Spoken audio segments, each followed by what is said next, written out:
Welcome to Garden Theory. Today we're going to be talking about landscape design.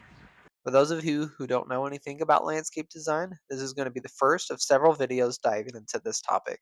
So today we're going to learn about how we can make landscape and garden spaces great. One of the first things that we can use on this journey is to understand the elements and principles of design. So let's start with the elements. The elements of landscape design are line, shape, form, color, value, texture, and space. For the format of this video, we're going to dive into each one of these categories one by one and expound upon them and give you some examples that you can use for yourself when you're designing your own landscape.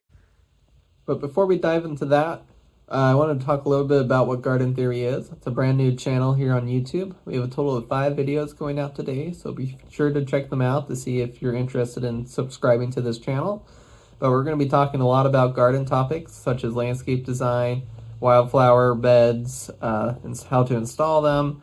We're going to be talking about a lot of fun things here on this channel about all things gardening and horticulture. So if those things sound interesting to you, feel free to watch this video and then comment down your feedback for me so I can know how to improve for next video.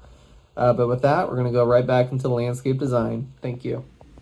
Alright, so I thought instead of talking about each landscape design principle, I thought I would go over with some practice ones I've done already. So the first one is about line, and this is a drawing that I did at BYU Idaho while I was in school. This is used with a program called AutoCAD, which is one a lot of professionals use in doing landscape design and architecture. And this example is a retirement home for a senior couple. This is a pickleball court in their backyard, back patio to their house, which is right here. We have a street right here, as well as an RV parking right here. So a good way to use line. So for example, with this one, this is what we call a rectangular form. See, all the lines are 90-degree angles, squares, everything's squared off. And this is a pretty typical layout for a patio for a lot of American homes. But a way we use line, because we have a couple things. You know, we have this pickleball court, which maybe that's not the thing you want to see outside your home. So we have a line of shrubs that go across here, which help to provide not only a line, but provides a visual blocker from the windows of the house, as well as another point of interest is the street. And so having these trees here along this line helps to block the view from that. So that way we can use lines to direct our eyes. So that way when we're in our home, we see our lovely landscapes. When we're in the pickleball court, we're private and we have an area to play a game. So that is one way we can use line. All right, so now moving on to shape and form. I have another example here. Might be a little hard to see. This one's a pretty big piece of paper. But this is a final project I did for my introduction to landscape design at BYU Idaho. This is for another residential home. So there's the house here in white. So this is the front yard, and this is the backyard. But one way I use shape and form in this, if you notice, all the hardscapes are in a rectangular form, so it's all 90-degree angles, everything's straight. But let me move over here. But our landscapes are all in a curvilinear form. So we have nice big arcs, big lawn area here.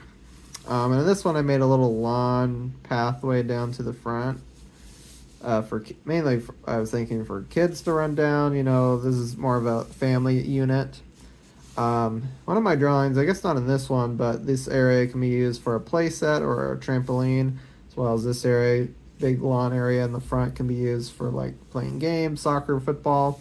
So it's multi-use, but this is a great way to use shape and form, especially for things like this. If you want to make almost like another area, having a shape like this where it curves around like that can help to create a new sense of space for this area, while this area has a much larger sense of space.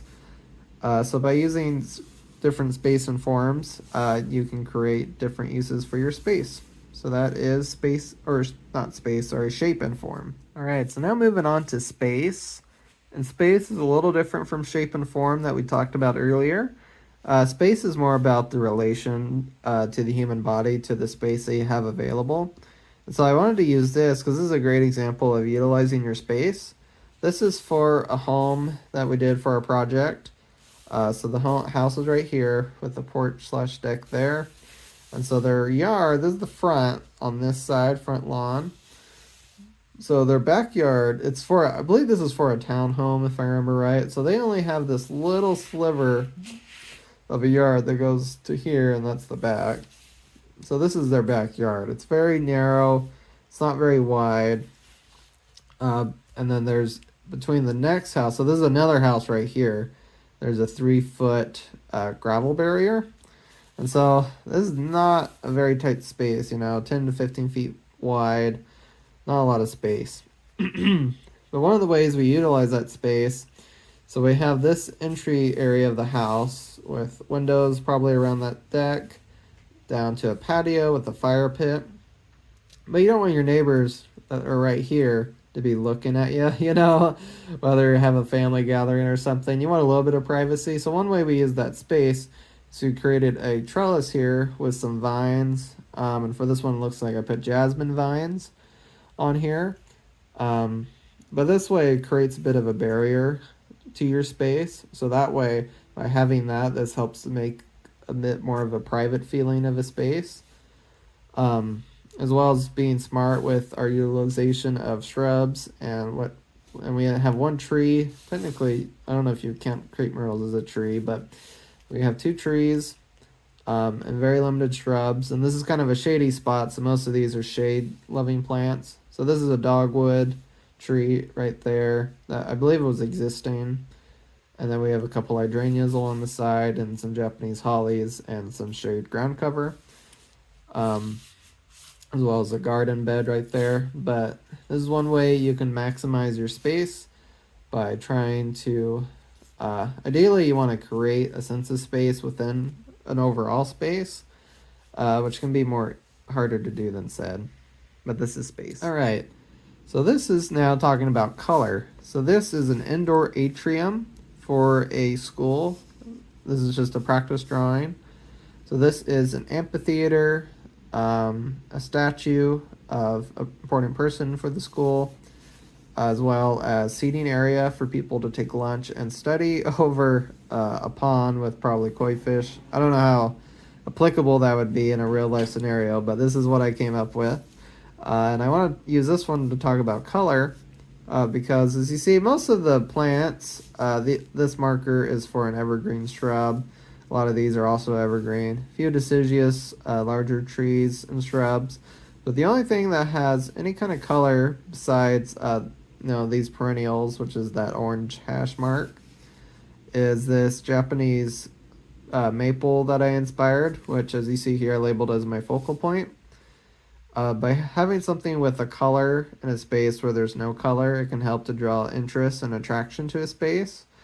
And for this instance, it's being used to highlight this koi pond viewing area right here. So that's a great way that you can use color in your landscape. So now we're going to switch over and talk about the principles of landscape design. But first, if you made it this far in the video, feel free to hit that subscribe button so you can be informed on our later episodes on this series. Our next video is going to be about how we go about the process of designing landscapes and what tools you're going to need to do that. So if that's interesting to you, make sure to hit that subscribe button. And so a good way to think of it about the elements of design, they're really like the tools we use when we're designing. And the principles, which we're about to go into, is how we use those tools. And so the principles of landscape design are as followed: repetition and pattern, contrast, emphasis and dominance, balance, scale and proportion, harmony, rhythm and movement, and unity and variety. So starting off with our first one, repetition and pattern, having different rhythms of different designs throughout your whole layout can help to create a bit more unity throughout your design. So it can be something such as having the same arrangement of different plants together in a couple spots throughout your design. And you can also do rhythm with your hardscapes. So having a pattern of, say, paving stones or a rhythm of different plants can help to create that sense of harmony. Next up is contrast. And in contrast, we mentioned a little bit with color. But for example, you can have yellow and purple flowers as a contrast in your design. But you can also use contrast in texture and sizes. It helps to create more visual tension and draws more attention to a specific place in your landscape design, maybe something of importance to you. Now we're going to talk about emphasis or dominance. So this one's a really good one to have in your design. I like to think of it something like a focal point in your garden space. And so having a focal point is to have something that's going to really draw attention to it. And so when someone walks for the first time in your space, it's going to be the first thing their eye is drawn towards.